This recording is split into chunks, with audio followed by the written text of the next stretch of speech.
Welcome to the Political Lens. Today we begin with a powerful opening from John Mearsheimer, one of the leading realist scholars in international relations. He presents a striking view of global affairs. War is not a deviation from the system, but a defining feature of it. According to Mearsheimer, war is the dominating feature of international politics. In a world without a central authority and anarchic international system, states must constantly think about their own survival. Power and military strength therefore become the primary tools of national security, often taking precedence over ideals or moral considerations. And this is actually a talk I gave only once before, and it was the Richard K. Betts inaugural lecture at Columbia University this past November. I want to make it clear as I start that when I talk about war and international politics, I'm really talking about great power war. And it's important to understand that during the unipolar moment, which ran from roughly 1991 when the Soviet Union went down the toilet bowl until about 2017, we lived in a world where there was a single great power, which was the United States of America. That's why it was called the unipolar moment. And if you live in a unipolar world, you can't have great power politics because there's only one great power. So you can't have great power politics. John Mearsheimer begins by reminding us of something important. For many years after the Cold War, the world was unipolar. The United States stood as the only global superpower, able to shape events almost everywhere. Definition. But we now live in a multipolar world. There are three great powers out there, the United States, China, and Russia. And we live effectively in a multipolar world. And that means that great power politics is back on the table. You can have security competition and you can have war among those great powers. And I think the subject of war and international politics, great power war and international politics, is a subject you want to think long and hard about. It's a lot like nuclear deterrence. When guys like Mike and I were young, we knew all about nuclear war, we knew about nuclear deterrence, we knew a ton about great power politics because we lived in a bipolar world. It was dominated by the US-Soviet competition. The world that most of you grew up in was the unipolar world. There was one great power. You weren't worried about nuclear war among the great powers. You weren't worried about great power security competition or great power war because it was largely irrelevant. Not everyone agrees. Critics say he may overstate the inevitability of war. He underestimates economic and social factors that reduce conflict. Norms, laws, and domestic politics still matter. But that world has gone away, and we're now in a multipolar world. And it's a quite dangerous world, as you have surely figured out. And it's only going to get worse. It's not going to get better. But that's not my subject today. Now, the perspective I'm going to offer you on war and international politics is a realist perspective. As I'm sure everybody here knows, I'm a realist, and I'm a particular kind of realist. Mike and I have fundamental disagreements about how the world works, even though Mike is a realist. So you should understand that you're getting a particular realist perspective on the subject. Now, my talk is going to have three themes, and I'm basically addressing three issues. I want to talk first about just the essence of international politics. I want to talk a lot about the essence of politics. Two, I want to talk about the decision to go to war, when great powers decide to go to war, how they think about it. And then third, I want to talk about escalation in war. Okay, and let me just briefly tell you what the three themes are, because I'm a big believer it's very important to have a framework in your mind to begin with that you can then use to keep track of the various detailed arguments that I'm laying out. With regard to the essence of international politics, Mearsheimer argues that in this new environment, war becomes a central feature of international politics again. Not because leaders want it, but because in an anarchic world with multiple great powers, competition for survival intensifies. He says that countries don't trust each other enough to relax. They build armies, form alliances, and prepare for conflict because they believe they must. According to Mearsheimer, war isn't a moral failure. It's a structural outcome of how the world is organized. I'm arguing that war is the dominating feature of international politics. It really matters enormously. It matters in terms of influencing how leaders think, and it influences how states interact with each other, whether you're talking about an actual war or the fact that war is sitting there in the background. It is the dominating feature. And therefore, international politics, I will argue at some length, is an intensely competitive enterprise at its core. Intensely competitive enterprise at its core. So that's my first theme. My second theme, which actually runs against the conventional wisdom, is, and this is all about the decision to go to war, is that war is an extension of politics by other means. This is Clausewitz's famous argument. And it's a tool of statecraft. And it has little to do with ethics. It has little to do with morals, has little to do with international law. States go to war when they think it's in their national interest. As Mearsheimer continues, he moves toward a crucial point. He's about to explain how great powers think about war, and why they often choose strategies that seem irrational or dangerous from the outside. He says that to understand this logic, we need to look at the two different types of war.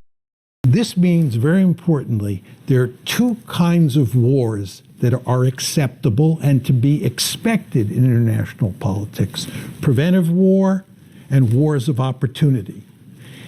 That runs against the conventional wisdom, as I'll explain in great detail, in the United States of America and in the West more generally today, where those two kinds of wars, preventive wars and wars of opportunity. Mearsheimer explains that states generally think about war in two categories: preventive war and war of opportunity. These concepts reveal why nations sometimes choose to fight even when peace seems possible. Or ruled out of bounds, according to just war theory and international law, right? And then the third theme has to do with escalation in war. And this is an argument that once you get into a war in the modern age, there's a very powerful tendency for wars to escalate to their extreme level, to their absolute level, to get total wars. Right? It's one of the main themes in Clausewitz. We don't have time to talk about this today, but if I gave you a lecture on Clausewitz, this is written all over that book. He understands that tendency to escalate. And what happens when you get in a war with that tendency to escalate is that military considerations end up dominating political considerations. Remember, with regard to my second point, I said, apropos Clausewitz, war is an extension of politics by other means. That means war, military factors, are subordinated to political considerations. But the escalation argument is that once you get into a war, once you're in it, right, the powerful tendency that exists to escalate means that political considerations get subordinated to military considerations. And my argument is this is not good under any circumstances, but it is certainly not good in the nuclear era when you want the politicians, the policymakers in charge to make sure that that war doesn't spin out of control. Okay, so those are the three basic themes that I want to develop in my talk. Okay, so let's start with the first theme, which is that war is at the core of international politics. You want to remember here, what we're talking about is the relationship between war and politics. And as we go along here, you want to just think in your mind what war, but more importantly, what politics is all about. You know, I never thought much about politics. And what if you had asked me to define politics anywhere in my life up to the time I was about 68 years old, I wouldn't have known what to tell you. What is politics? You know, how do you define politics? How do you think about politics? You want to think about politics, what it means. You want to think about international politics. And then you want to think about how war and international politics are related. Right? These are big picture issues, right? So, again, as you heard me say in my setup remarks, that war is the most important feature of international politics, and it influences how leaders think, right? It's there all the time. It's constantly influencing them, and it influences how states interact with each other. right? They're greatly influenced by this phenomenon. Now, my argument is not that we live in a constant state of war. Obviously, we don't live in a constant state of war, right? My argument is we live, again, we're talking about great powers, in a state of constant security competition. Great powers always engage in security competition. Sometimes it's more intense and sometimes it's less intense, but they always engage in security competition. And sitting in the background is the possibility of war. The United States and the Soviet Union competed constantly for security during the Cold War, and there was the ever-present danger of war sitting in the background. Furthermore, there is no question that war is an absolutely destructive and dangerous enterprise. Its horribleness is in good part what makes it so important. So I want to make it clear here, I'm not saying that this is a sport. This is like playing a football game. This is like playing the Super Bowl. This is a completely different kind of phenomenon, incredibly destructive, incredibly horrible. And furthermore, it's not only the fact that lots of damage, lots of destruction is inflicted on you in a war, or can be inflicted on you in a war, it's also the fact that the survival of the state is at risk. You never want to underestimate the importance of that dimension of the story. Survival really matters. But given how destructive war is, and given the fact that it threatens the survival of states, unsurprisingly, states have gone to great lengths over time to do away with war, to outlaw war, to figure a way to get rid of it. But you know what? They failed at every turn. They never got rid of it. And they're never going to get rid of it. It's going to be there forever. Right? So the question is... As Mearsheimer develops his argument, he eventually arrives at one of the most difficult and uncomfortable questions in international politics. A question that cuts to the heart of human history. He asks, why is this the case? You want to think about this. Why haven't we been able to get rid of war? Now that is the question everyone avoids. Why after thousands of years, after diplomacy, after global institutions, after human progress, do we still fail to eliminate war?